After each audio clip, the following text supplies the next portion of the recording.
베트남의 경우에는 원래 베트남은 불란서가 지배를 했습니다. 불란서가 이제 옛날에 이제 여러분들 잘 아시는 대로 서방이 주로 이제 산업화되면서 대량 생산되고 그러면서 그 물건을 해외에 팔고 그리고 물건을 생산하기 위한 원자재들을 해외에서 많이 수입하는 일종 우리가 이제 제국주의라고 하는데 그런 서방의 먼저 선진 산업 강국이 됐던 나라들 뭐 영국이든 프랑스든 뭐 스페인이든 어느 나라든 뭐 독일이든 일본이든 이런 나라들이 세계를 이렇게 각국마다 지배하고 있었는데 베트남은 불란서가 지배를 했습니다.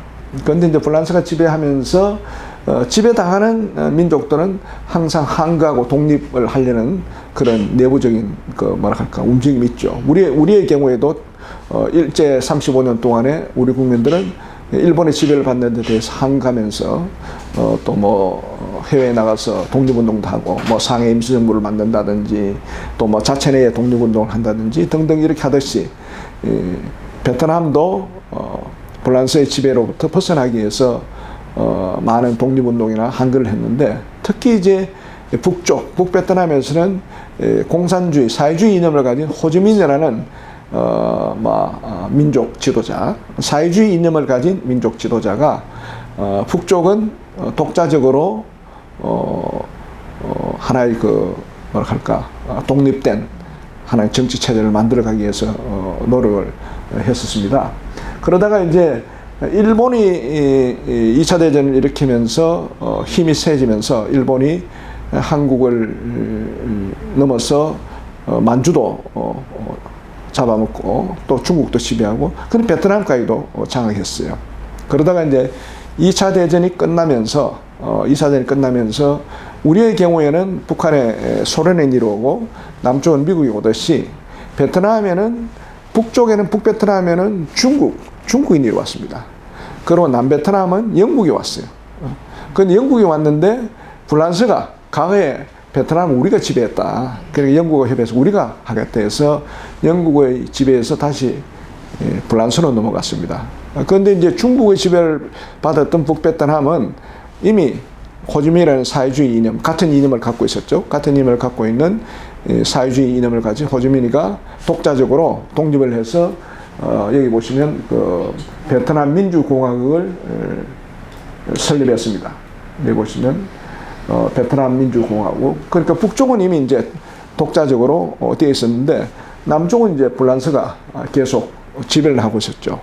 그러니까 북베트남 입장에서는 나라 전체를 독립을 해야 되니까 베트남하고 불란서가 계속 전쟁을 합니다. 예, 그러다가 이제 1954년에 제네바 휴전 협정에 의해서 북이 17도선을 한국 그때는 38도선 아닙니까? 거기에는 북이 17도선을 경규해서 휴전을 선언하고 그리고 일단 애국군들은 철수를 해라 그렇게 이야기하고 그러면서 이 총선을 통해서 통일해라. 우리의 한반도 한국에는 남북한에는 유엔이 남북한 총선을 하라 하지 않았습니까? 그런데 이제 남쪽에는 총선했지만 그 당시에 북한은 이 총선을 거부를 했습니다. 그 당시에 대부분 이제 총선을 하면 가장 어느 나라든지 구성원들의 인구수로 국회의원들도 뽑고 머릿수로 하니까 그게 진정한 민주주의 대의제니까 그러니까 북한 입장에서 보면 아무래도 작고 또 독자적으로 공산주의 세력을 구축해서 한반도 전체를 공산화시켜야 되는 또 목표가 또 있을 수 있으니까 한반도에서는 북쪽이 총선을 거부했습니다. 그래서 남쪽만 총선을 내서 대한민국의 국회를 만들고 대한민국 정부를 만들었습니다. 그래서 이제 우리 항상 대한민국은 한반도 내에서 유일한 합법 정부다. 왜냐하면 유엔이 총선을 내서 너희들이 통일된 하나의 나라를 만들라고 유엔이 결정을 해줬는데 북쪽이 거부하는 바람에 한국만 유엔 감시와의 정말로 공정한 선거를 통해서 출범한 정부이기 때문에 대한민국은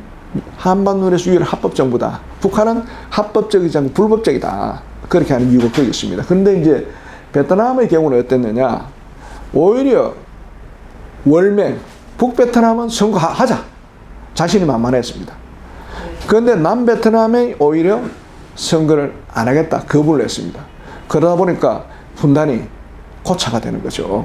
북은 북대로 전체를 선거해서 하자 했을 때 북베트남은 좀 자신이 있었습니다. 그런데 남베트남이 오히려 우리하고는 다르게 거꾸로 선거를 거부하면서 이제 고착이 되었습니다. 그러면서 이제 1955년에 월남에는 고딘 디엠이라는 사람이 월남 정부를 수립했습니다. 그러다 보니까 분단이 고착가 되는 거죠. 그런데 이제 공산주의가 상대방을 이렇게 전복시키는 전략 전술에는 통일전선 전술이라는 것이 공산당 혁명 전략 전술을 공부해 보면 나타나 있는데 뭐냐?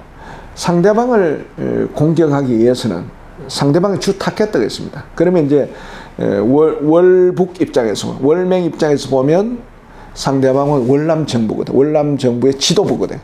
이 지도부를 무너뜨리려면 지도부를 일단 두고 일반 주민들, 시민단체들, 종교단체들을 자기 편으로 만들어가지고 그 월남 정부를 공격하는 이런 방식이 일종의 통일전선 전술이라고 하는데, 그래서 남쪽에는 이 월맹의 입장, 북쪽의 입장을 지지하는 세력들이 월남에 엄청나게 많았습니다. 특별히 이제 여기 보시면 월남의 농촌의 인구들의 거의 한 3분의 2가 월맹을 지지하는 사람들이었어요.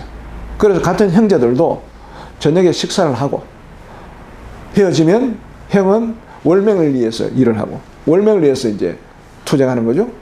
또 동생은 월남 정부를 위해서는 이런 식으로 진행이 되는데, 문제는 뭐냐면 힘으로 생각하면 북쪽은 완벽한 하나의 독립된 힘을 가진 체제가 있고 남쪽에는 월남 정부의 반대 세력들이 있으니까 힘으로 누가 힘이 셉니까? 월맹이 힘이 세죠.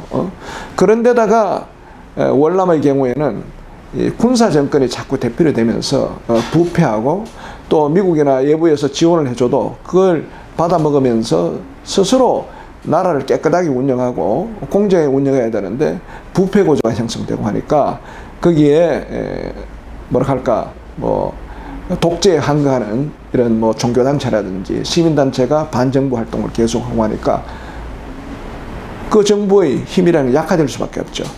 그래서 이제 계속 이런 문제가 생기는데, 그래서 미국의 입장에서는 어떻게든 월남이 공산주의 세력인 월북한테 무너지면은 공산주의로 되니까 미국 입장에서는 대한민국을 끝까지 보호해 주듯이 월남도 공산 세력한테 먹히지 않도록 막아야 됐다는 생각 속에서 미국은 월남을 경제적으로 군사적으로 계속 지원해 줍니다. 해주지만 월남은 제대로 싸울 의지도 없고 정권 자체가 부정부패의 정권이고 또 거기에 있는 주민들이나 종교단체나 시민단체들은 이런 독재 정권에서 항거하니까 나라가 혼란스럽지 않습니까? 그 무슨 싸움을 하면 누가 이기겠습니까? 그런데 이제 월맹이 미국의 그 군함에다 통킹만에 포격을 합니다. 원래 미국은 베트남 전쟁에 개입하려고 하지 않았어요. 가능하면. 그리고 월맹을 직접 공격하려고도 생각하지 않았는데 월맹이 이 통킹만에 있는 미국의 군함을 공격을 하자 미국이 군사적으로 반격을 시작합니다. 그러면서 월남 전쟁이 이제 무력 전쟁으로 바뀌고 그러면서 국제 전쟁으로 바뀌죠. 미국이 가니까 미국의 우방 국가들한테 같이 참여해다오 하니까 서방의 많은 국가가 참여하고 우리 대한민국도 참여하는 그런 계기가 됐죠. 그래서 전쟁이 계속 일어납니다. 전쟁이 일어나는데 이 베트콩 전술이라는 것이 참 무시무시하죠. 미국 사람들은 키가 크고 무력을 하지만 이 베트콩들 월남에 있는 인민해방전선 군인들 월남에 있는 그 사람들 베트콩이라 하는데 그 사람들이 땅에다가 전부 땅굴 다 파놨어요. 저도 이제 과거에 베트남에 가서 베트콩들이 파놓은 그 지하 땅굴을 제가 한 2차례 직접 방문하고 그 밑으로 가봤습니다만은 굴이 되게 좁아요. 그러니까 미군들이 덩치 큰 사람들이 계속 가지를 못해요. 그러면 그 굴이 전체적으로 요새화되어 있기 때문에 그 굴로 들어가면 나가는 길은 어디 뭐 강가로 가가지고 빠져나간다든지, 예? 또 강에서 들어가가지고 굴로 돌아간다든지 그 지하에 다 요새가 되어 있어요. 그러니까 미국이 계속 공격을 해도 이걸 전패를 시키지 못하는 거예요. 그리고 또 월남 정부의 군인들이라는 것이 별로 싸울 의지도 없고, 자기 나라인데도 외국에서 도와주니까.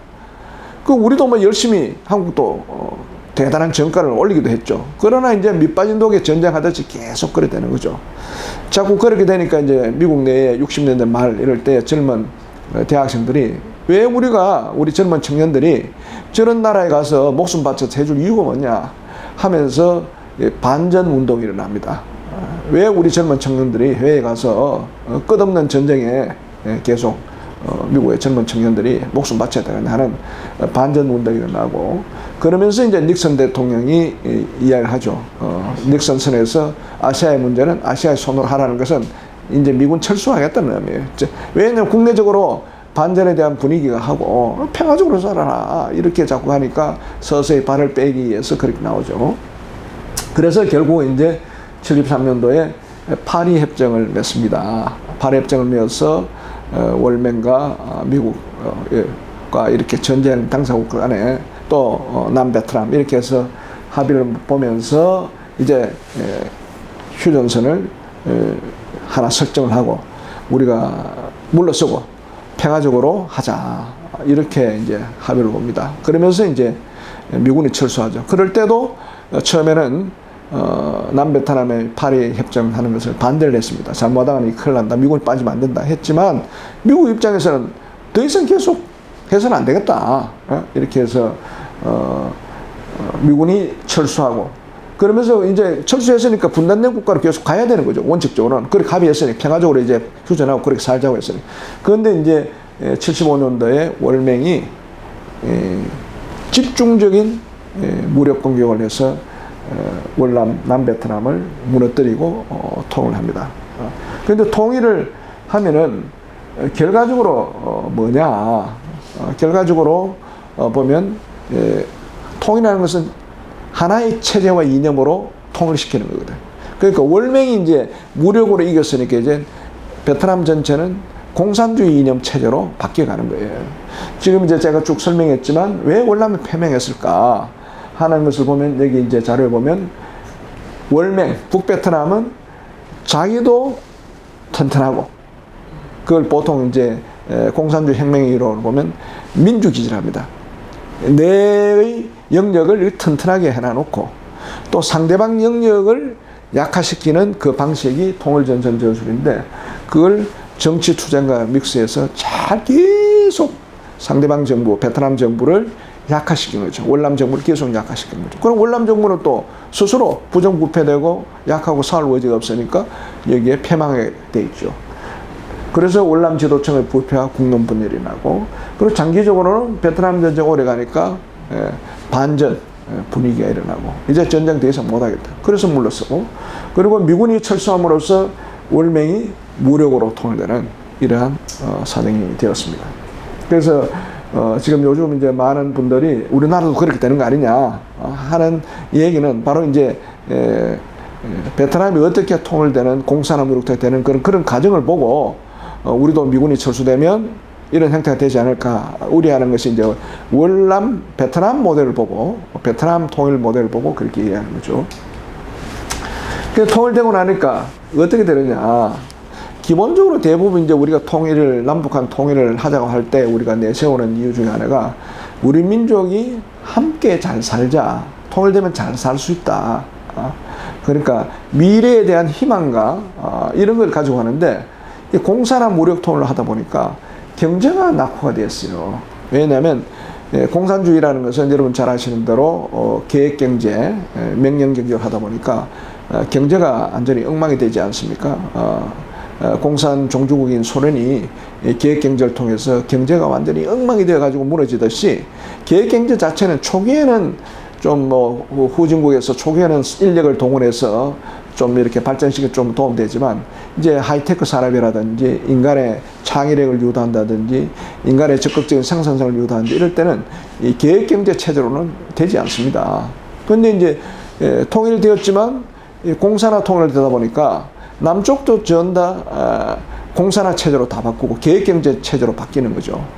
그러니까 통일이 되어가지고 좀 그래도 어쨌든 뭐 사회주의 체제로 통일됐다 하더라도 통일되어서 잘 먹고만 잘 살 수 있고 더 좋았다면 문제가 없었겠지만 오히려 경제적으로 낙후되는 더 열악한 상태가 됐어요. 그러다 보니까 월남에서 살아왔던 베트남에 살아왔던 많은 사람들이 너무 힘든 거예요.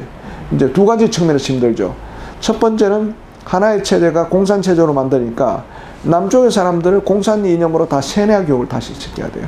그리고 사람들을 다 숙청을 시켜야 돼요. 지도층을 다 쫓아내야 돼요. 그러니까 얼마나 힘듭니까? 그동안은 어찌됐든 뭐 부패하고 뭐 시끄럽게 했지만 뭐 자기는 뭐 자유롭게 할 말 다 하고 뭐 자유롭게 살았지만 공산주의 이념으로 딱 되면 당도 하나로 딱 일사불란 움직여야 되고 경제도 계획 경제체가 되니까 그러니까 거기로부터 많은 사람들 월남 사람 배제가 되는 거죠. 그러니까 사람들이 여기 보면 보트 배표라 해가지고 한 100만 명의 베트남 사람들이 다 도망을 가는 거죠. 바다로 도망가고 어떤 사람들은 육지로 그 옆에 라오스나 캄보디아로 도망가고 또 바다로 가서 뭐 바다에서 빠져 죽은 사람도 있었을 거고 또 다른 나라 가서 또 사는 사람들 이런 형태가 되죠. 그래서 공산연맹에 대한 통일 길러가야 되는데 가장 이제 제가 몇 년 전에 어떤 모 기관하고 지금 통일된 베트남하고 이제 학술 세미나를 하는데 그쪽에 이제 베트남은 지금 아직까지도 사회주의 체제입니다. 경제는 시장 경제 체제라도 거기는 공산당 체제죠. 대체로 이제 공산당 체제는 엘리트들이 사회과학원, 뭐 자연과학원, 뭐 과학원 이렇게 이제 소속돼서 하죠. 베트남에 이제 사회과학원의 학자들하고 우리가 이제 세미나를 하는데 그때 주제가 뭐냐면 통일 이후에 통합 어떻게 했느냐 하는 것이 주제였어요. 저는 이제 토론자로 갔었는데 그때 이제 베트남의 사회과학원의 원로 교수였어요. 원로 교수의 발표 내용이 베트남이 통일 이후에 교육 통합을 어떻게 했는가 하는 주제였어요.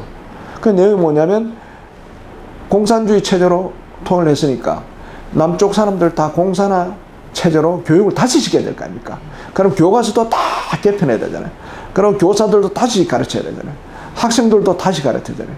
그 얘기를 아주 자랑스럽게 당당하게 쫙 하더라고. 근데 제가 옆에서 들으니까 이 섬찟한 거예요. 우리의 경우에도 공산화 통일이 되었다면 대한민국에 있는 많은 사람들이 또다시 교과서가 개편되고 교사들도 공산 이념으로 교사들도 바뀌어야 되고 나머지 사람들도 다 그렇게 교육을 다시 받아야 되는 거예요. 우리는 적어도 한 70년 동안 정말로 자유롭고 평화롭고 민주적인 이념으로 교육을 받았는데 이걸 공산이념으로 바꿔야 된다 말이에요. 그리고 지금은 잘 아시지만 인류 역사상 공산 이념과 자유민주 이념이 적어도 한 뭐 7, 80년 한 뭐 8, 90년 이렇게 대립돼 오다가 공산 이념이 인류에게 이게 바람직하지 않다 이렇게 판정이 나지 않았습니까?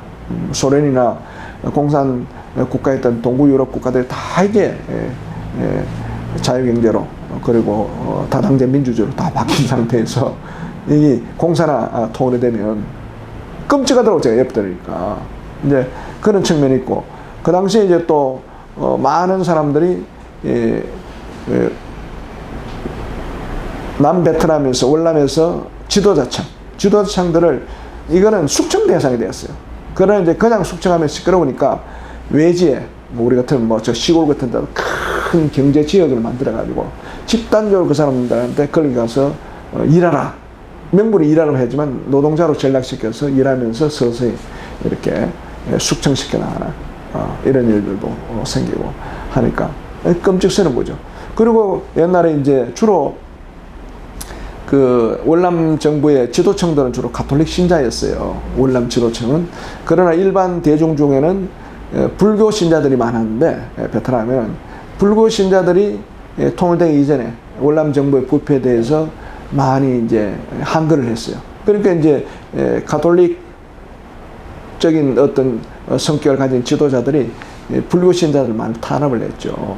그러다가 이제 베트남이 이제 월맹의 중심으로 공산화 통일되면서 그 지도층에 있던 가톨릭 신자들을 다 제거를 했고 반정부 할당을 다 제거를 했어요.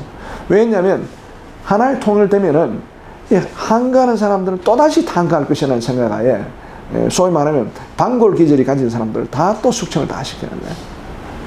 그러니까 뭐 완전 초토화되는 거죠.